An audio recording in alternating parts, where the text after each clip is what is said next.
जय हिंद दोस्तों। चलिए दोस्तों, बात करते हैं इस एक और क्वेश्चन के बारे में। इस क्वेश्चन में एग्जामिनर ने कहा है, from a point P on the ground the angle of elevation of the top of a 10 metre tall building is 30 degree.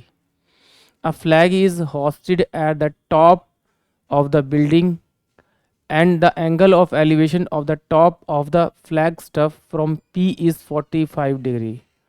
Find the length of the flagstaff. यानी कि इस क्वेश्चन में एग्जामिनर ने कहा कि भाई एक बिल्डिंग है, उस बिल्डिंग की हाइट जो दे रखी है वो 10 मीटर दे रखी है। ये गिवन दे रखा है, मुझे 10 मीटर दे रखा है। और कह रहा है कि अगर इसके टॉप से एक पॉइंट पी पर कोई एंगल बनता है तो वो जो एंगल बनता है वो कितना बनता है आपका, वो 30 डिग्री का बनता है। फिर एग्जामिनर ने कहा कि इसके ऊपर एक फ्लैग लगा रखा है और इस फ्लैग के टॉप से जब इसका एंगल देखता है वो, तो एंगल जो आता है वो एंगल आता है मेरा 45 डिग्री। ये तो एग्जामिनर मुझसे पूछ रहा है कि भाई इसकी जो हाइट है वो क्या है, वो निकालने के लिए एग्जामिनर ने बोला है मेरे से। करते हैं ट्राई फिर से। अब देखिए, मुझे ये पता है कि ये वाला और ये पूरा एंगल, यानी सॉरी ये ट्रायंगल, इस ट्रायंगल के अंदर ये 45 है, तो ये वाला मेरे पास 45 होना चाहिए, क्योंकि ये तो मेरे पास में 90 डिग्री होगा। ये मेरे पास क्या होगा, 90 डिग्री होगा। इसका मतलब है कि अगर मुझे इसकी लंबाई पता है, यानी कि ये तो h प्लस का 10 मैं दोनों को जोड़ दूं तो मेरे पास ये पूरी की लंबाई है, तो ये जो साइड होगी वो इस वाली साइड के बराबर होनी चाहिए, 10 प्लस का h।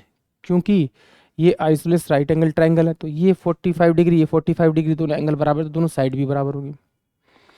अब मुझे पता है कि इस छोटे वाले ट्रायंगल के अंदर में एग्जामिनर ने मुझे क्या दे रखा है, ये वाला एंगल 30 दे रखा है, तो ये 90 होगा, तो ये मेरे पास में 60 होना चाहिए, 60 होना चाहिए।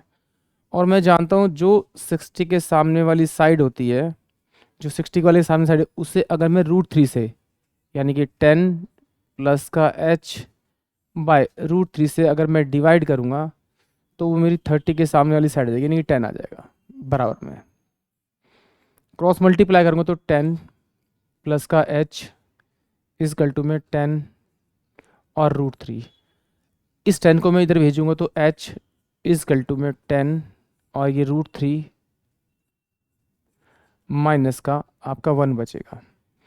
h की जो वैल्यू है वो मेरे पास में ये आएगी, बट ऑप्शन में, यस ऑप्शन में है, नहीं तो हम इसको सॉल्व कर सकते हैं। अगर आगे सॉल्व करने के लिए बोला तो 10 √3 की वैल्यू 1.732 माइनस का 1 करते तो h इजकल टू कितना आता है मेरे पास में 7.32 अप्रॉक्स, कुछ इस तरह से आंसर। बट ऑप्शन में मेरे को ऑलरेडी दे रखा है 10 √3 माइनस का 1, यानी कि ऑप्शन जो ए है वो इस क्वेश्चन के लिए करेक्ट है।